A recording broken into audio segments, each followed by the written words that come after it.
بسم اللہ الرحمن الرحیم۔ السلام علیکم۔ آج کا ناول ہے راز محبت پارٹ 1۔ چلیے شروع کرتے ہیں۔ جون جولائی میں گرمی تو اپنے عروج پر ہوتی ہے، لیکن اسے یہ پتہ نہیں ہوتا کہ جانے کب اسے زوال آ جائے۔ سورج راجا کا مون آج تو کچھ خاص ہی ٹھیک نہیں تھا، اس لیے قہر برسا رہا تھا۔ ہر ذی نفس اپنے اپنے ٹھکانوں میں دب کے بیٹھے تھے، نہ چرند نہ پرند، نہ بندہ نہ بندی کی ذات۔ آفندی ہاؤس میں بھی کچھ اسی طرح کی خاموشی چھائی ہوئی تھی کہ تبھی لاؤنج میں رکھے لینڈ لائن نے خاموشی کو توڑا۔ ایک بیل، دوسری بیل، تیسری بیل، آخر کار چوتھی بیل پر فون ریسیو کیا گیا، اور جو خبر دوسری جانب سے ملی وہ آفندی ہاؤس میں عید کا سما باندھ گئی تھی۔ سب کاموں میں اس طرح مصروف ہوئے کہ کوئی کمی نہ رہے۔ آخر کار اس گھر کی لاڈلی بیٹی اتنے عرصے بعد واپس گھر آ رہی تھی۔ سبھی اپنے کاموں میں بیزی تھے جب سرور آفندی لاؤنج میں داخل ہوئے۔ ساتھ پورے تمکینت اور مضبوط قدم اٹھاتا ہوا شامر آفندی، اور ساتھ میں تھکے تھکے قدم اٹھاتا شاہزیر آفندی داخل ہوئے۔ السلام علیکم۔ تینوں باپ بیٹوں نے بلند آواز میں سلام کیا اور لاؤنج میں پڑے صوفے پر بیٹھ گئے۔ وعلیکم السلام۔ زہرا آفندی اور بطول آفندی نے سلام کا جواب دیا۔ تب تک ملازمہ پانی لے آئی اور سب کو پیش کیا۔ خیریت ہے؟ آپ سب خوش نظر آ رہے ہیں، شامر نے پانی پیتے ہوئے پوچھا۔ زہرا آفندی سے خوشی چھپائے نہیں چھپ رہی تھی۔ ایسی کیا بات ہے بیگم صاحبہ؟ سرور آفندی نے سوالیہ نظروں سے انہیں دیکھا۔ مما، میں کمرے میں جا رہا ہوں، فریش ہو جاؤ، تب تک آپ کھانا لگا دینا، شاویز کہتا ہوا اپنے کمرے کی جانب بڑھنے لگا۔ درِ نجف کل کی فلائٹ سے واپس آ رہی ہے، زہرا آفندی نے شاہزیر کی بات کو اگنور کرتے ہوئے پرجوش انداز میں کہا۔ کیا؟ شاہزیر نے بے وقت پلٹ کر اونچی آواز میں حیرت سے کہا۔ بالکل ٹھیک کہہ رہی ہے بھابی جان، اور درِ نجف واپس آ رہی ہے، بطول آفندی نے بھی زہرا آفندی کی بات پر پرجوش لہجے میں کہا۔ یہ تو بہت اچھی بات ہے، گھر کی رونق واپس آ رہی ہے، سرور آفندی نے بھی خوشی کا اظہار کیا۔ مما، چھوٹی مما، آپ کو کیسے پتا چلا؟ شاہزیر نے احمقانہ سوال کیا، جس پر سبھی نے اس کی عقل پر افسوس سے نفی میں سر ہلایا۔ شاہزیر، اس نے فون کیا تھا، بطول آفندی نے نرمی سے کہا۔ دیکھیں، اس کے آنے کی خوشی میں تو بھول ہی گیا تھا کہ ایک عدد فون کال بھی ہو سکتی ہے، شاہزیر نے بے ڈھنگی سی بات کہی تھی۔ شاہزیر، چھوڑو یہ بچپنا، کب بڑے ہوں گے تم؟ شاہزیر کی بات پر شامر اسے ٹوکے بغیر رہ نہیں سکا اور سختی سے کہا۔ سوری بھائی۔ شاہزیر منہ لٹکا کر معذرت کرتا ہوا کمرے سے چلا گیا۔ کیا ہوا شامر، تمہیں خوشی نہیں ہوئی درِ نجف کے آنے کی؟ زہرا آفندی نے اس کے تاثرات دیکھتے ہوئے کہا۔ ایسی کوئی بات نہیں ہے، مجھے خوشی ہے وہ واپس آ رہی ہے، شامر نے نرم سا مسکراتے ہوئے کہا تو سبھی مطمئن ہو گئے۔ ڈنر پر سبھی گھر والے موجود تھے اور درِ نجف ہی کر رہے تھے، جبکہ شامر بھی بظاہر خاموش تھا لیکن اندر سے الجھا ہوا تھا۔ شامر، تم چلے جانا انہیں ایئرپورٹ سے لینے کے لیے، سرور آفندی نے اسے مخاطب کیا۔ شامر نے سوالیہ نظروں سے دیکھا۔ ہاں، وہ میری تھوڑی دیر پہلے ہی ان سے بات ہوئی ہے، تمہاری پھوپھو بھی آ رہی ہے ساتھ، زہرا آفندی نے بتایا۔ او، پھوپھو بھی آ رہی ہے، مطلب تسمیہ بھی آ رہی ہے، فضا نے ایکسائٹڈ ہو کر کہا، اور اس کا ساتھ علیزے نے بھی دیا۔ تمہاری پھوپھو ادھر شفٹ ہو رہی ہے، بھائی صاحب پاکستان میں اپنا بزنس سیٹ کر رہے ہیں، بطول آفندی نے تفصیل بتائی۔ وہ یہاں ہی رہیں گی؟ کیوں شاہزیر بھائی، کتنا مزہ آئے گا نا، علیزے نے پرجوش انداز میں کہا، اور شاہزیر سے رائے بھی جانی، جو اس کے انداز پر دانت پستا گیا۔ سب نے خوشگوار ماحول میں کھانا کھایا۔ وہ اپنے کمرے میں پڑی راکنگ چیئر کو مسلسل جھلا رہا تھا، ایک ہاتھ سے چیئر کے ہینڈل کو سہلا رہا تھا اور دوسرے ہاتھ میں پکڑی سگریٹ بار بار اپنے انابی لبوں کو لگا رہا تھا، لیکن خوبصورت نظر سامنے پڑے لیپ ٹاپ پر مرکوز تھی، جہاں تصویر کا سلائیڈنگ شو شروع تھا اور ایک چلبلی سی لڑکی کو دکھا رہا تھا۔ ہاتھ میں پکڑی سگریٹ کا دھواں کئی منظر کو ابھار رہا تھا۔ وہ کوئی اسموکر نہیں تھا، لیکن اس کی حالت جب ایسی ہوتی تو سگریٹ کا حساب لگایا نہیں جا سکتا تھا۔ دل کی بے چینی حد سے سوا ہوئی تو کمرے میں لگی ونڈو کے سامنے آ کر کھڑا ہو گیا اور شیشے کو ڈھکیلا۔ ونڈو کے پاس بارش کا خوبصورت منظر شاید اسی کا منتظر تھا۔ ایسی بارش سے جڑی اس کی بہت سی یادیں تھیں۔ جب اس کی زندگی کے 22 سال اس کے ہاتھوں سے ریت کے مانند پھسل گئے تھے، وہ ایک لمحے میں خالی ہو گیا تھا، کیونکہ اس کے اندر محبت کا درخت ایک لمحے میں پروان چڑھ گیا تھا۔ وہ آج تک اسی ایک لمحے میں قید تھا۔ اب بھی بارش ہو رہی تھی، اب بھی بارش کو دیکھ کر وہ اسی ایک لمحے میں جا پہنچا تھا۔ ایک لڑکی بارش میں بھیگ رہی تھی، کالے جوڑے میں دودھیا رنگت خوبصورت نرم و نازک سراپا دوپٹہ گلے میں ڈالے گھوم رہی تھی۔ بارش کے قطرے اس کے کالے جوڑے میں مکیت خوبصورت سراپے کو بھگو رہے تھے۔ ایک شعر تو سناؤ، شعر۔ گھومتے گھومتے وہ رکی اور اپنی مخدودی انگلیوں سے چہرے پر لمبے شہد رنگ بالوں کو ہٹایا اور کھلکھلا کر ہنسی، جیسے اس کی بات سے محفوظ ہوئی تھی۔ تو پھر سنو، کچھ انہیں پسند ہے کالا جوڑا اور کچھ کمبخت ہم پر بھی جچتا ہے۔ ایک ادا سے اس نے یہ شعر سنایا تھا جو دور کھڑے سنجیدہ چہرے پر بھی مسکراہٹ بکھیر گیا تھا۔ بس ایک لمحے کی بات تھی جو اسے جیسے اکڑ سنجیدہ اور سخت بندے کو زیر کرنے کے لیے کافی تھی۔ اس ایک لمحے کو سوچتے ہوئے اب بھی اس کے لبوں پہ مسکراہٹ رینگ گئی تھی۔ جسے ہی مسکراہٹ آئی تھی ویسے ہی دبے پاؤں واپس بھی لوٹ گئی تھی۔ ایک لمحے نے ہی اسے اس دنیا کا سب سے امیر ترین انسان بنا دیا تھا، اور اسی ایک لمحے نے اسے دنیا کا سب سے غریب ترین انسان بنا دیا تھا۔ وہ پھر سے خاموش سا راکنگ چیئر پر بیٹھ کر نظریں لیپ ٹاپ پہ مرکوز کر گیا۔ وہ چاروں اسکول سے چھٹی کے بعد اپنے ڈرائیور کے انتظار میں بیٹھے ہوئے تھے۔ نجف، میں سیریس ہوں یار، شاہزیر نے گفی سے کہا۔ تو میں بھی سیریس ہوں، در نجف نے سنجیدہ ہونے کے ناکام کوشش کی۔ در نجف، بھائی کو پتہ چلا تو وہ ہمیں بہت ڈانٹیں گے، شاہزیر نے ڈرتے ہوئے کہا تھا، جس پر در نجف نے ایک نظر اسے دیکھا اور پھر علیزے اور فضا کو جو معصومیت کی حد کو چھو رہی تھی۔ شاہزیر، تم میرے سامنے یعنی در نجف کے سامنے اس ہٹلر سے ڈر رہے ہو؟ در نجف کو تو غصہ ہی آ گیا تھا۔ مجھے پتا ہے تمہیں شامیر بھائی سے ڈر نہیں لگتا، لیکن ہمیں تو لگتا ہے نا۔ شاہزیر نے علیزے اور فضا کی دلی کیفیت کو بیان کرتے ہوئے کہا تو ان دونوں نے امداد مطلب نظروں سے در نجف کو دیکھا۔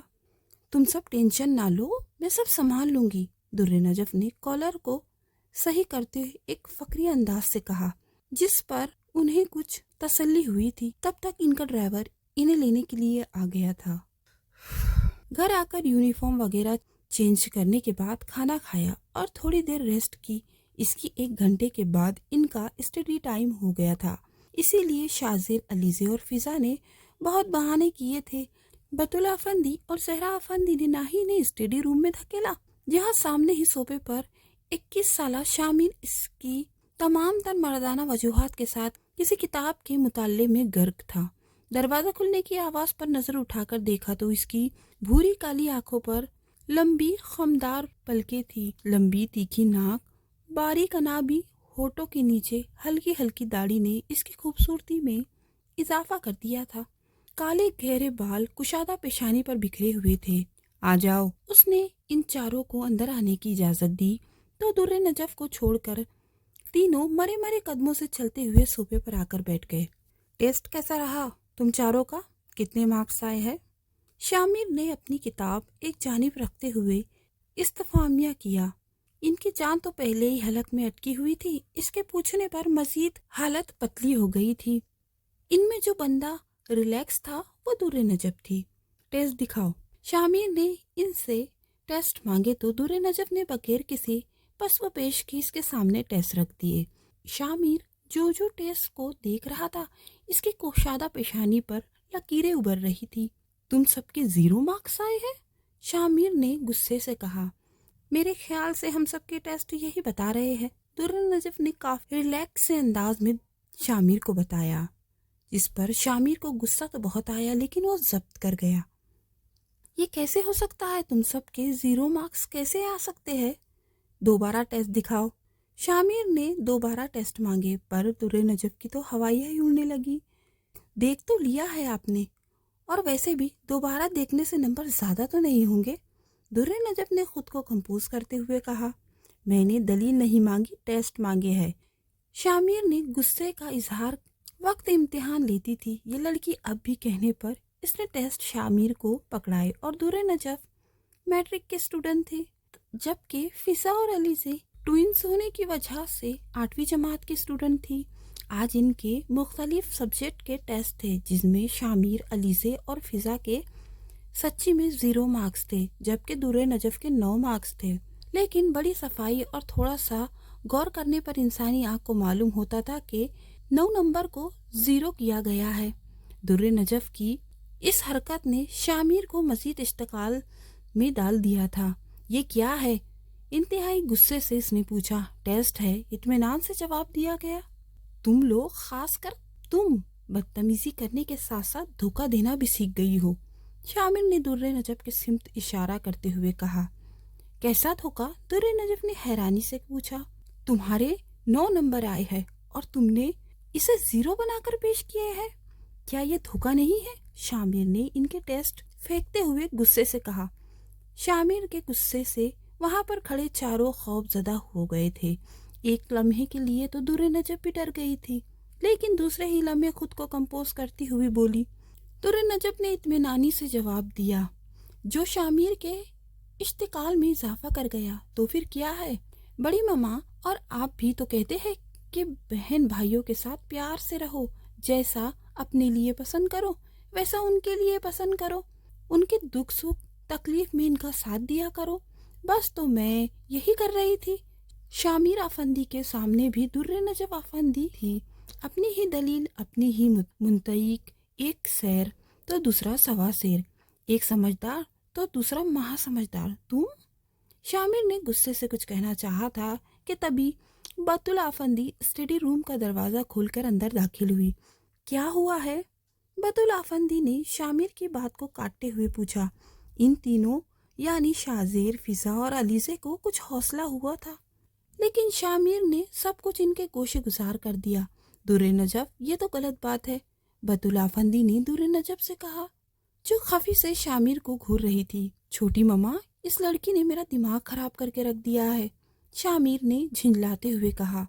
آپ میں دماغ تھا؟ درِ نجف، بطل افندی نے اسے ٹوکا۔ درِ نجف نے اپنا رخ دوسری جانب کر لیا۔ چھوٹی ماما، دیکھا آپ نے؟ شامر نے ان سے کہا تو انہوں نے بے بسی سے اس کی جانب دیکھا، اور شامر چپ چاپ مزید کچھ کہے اسٹڈی روم سے باہر چلا گیا۔ کیوں کرتی ہو ایسا نجف؟ پتہ نہیں ماما، خود بخود ہو جاتا ہے، درِ نجف نے ان سے کہا، اور وہ چاروں اپنی عزت افزائی کے بعد ریلیکس سے اسٹڈی روم سے باہر نکلے۔ درِ نجف تو کچھ زیادہ ہی ریلیکس تھی، اسے مزہ آتا تھا شامر کو تنگ کرنے میں، کیونکہ اس کی وجہ تو اسے معلوم نہیں تھی۔ شامر اور سرور افندی ایئرپورٹ پر موجود تھے۔ سرور افندی نے شامر سے پہلے کہا تھا کہ وہ چلا جائے، لیکن پھر وہ خود بھی اس کے ساتھ چل پڑے تھے۔ آخر دل کو ایک بے چینی تھی، اتنے سالوں سے ان کے چھوٹے بھائی کی آخری نشانی ان سے دور تھی، اور اب ایک پل کا انتظار بھی دو بھر ہو گیا تھا۔ اب تو دل کر رہا تھا کہ جلدی سے وہ سامنے آ جائے اور اسے سینے سے لگا لے وہ، اور اپنے بے چین دل کو تھوڑا قرار بخشے۔ شامر ان کے دل کی کیفیت سے آگاہ تھا۔ بابا، خود کو سنبھال لے، شامر نے ان کے کاندھے پر ہاتھ رکھتے ہوئے گویا ہوا تو انہیں تھوڑی تسلی ہوئی۔ مجھ سے صبر نہیں ہو رہا شامر، آپ سمجھ ہی نہیں سکتے میرے دل کی کیفیت کو۔ میرے دل کا چین اتنے سالوں سے مجھ سے دور ہے، جیسے میں ہمیشہ اپنی آنکھوں کے سامنے رکھنا چاہتا تھا۔ پتہ نہیں کیا وجہ تھی جو وہ ہمیں اس طرح اکیلے چھوڑ کر چلی گئی تھی، ہماری ساری خوشیاں اپنے ساتھ ہی لے گئی تھی، سرور افندی نم لہجے میں بولے تھے، جس پر شامر صرف ضبط کے گھونٹ پی کر رہ گیا تھا۔ اب آپ پریشان کیوں ہو رہے ہیں؟ انشاءاللہ اب سے وہ آپ کی آنکھوں کے سامنے ہی رہیں گی، شامر نے انہیں تسلی دی، جس پر وہ نم آنکھوں سے مسکرا دیے تھے۔ آخر کار دونوں کا انتظار ختم ہوا اور سامنے سے حجاب تبریزی پھپھو غیر معمولی حامل کی ایک خوبصورت لڑکی تسمیہ تبریزی، اور چہرے پر دنیا جہاں کی سنجیدگی کے ساتھ ساتھ خوبصورتی لیے بڑی بڑی گرے آنکھیں والی، جن پر گہری کالی پلکیں کا سایہ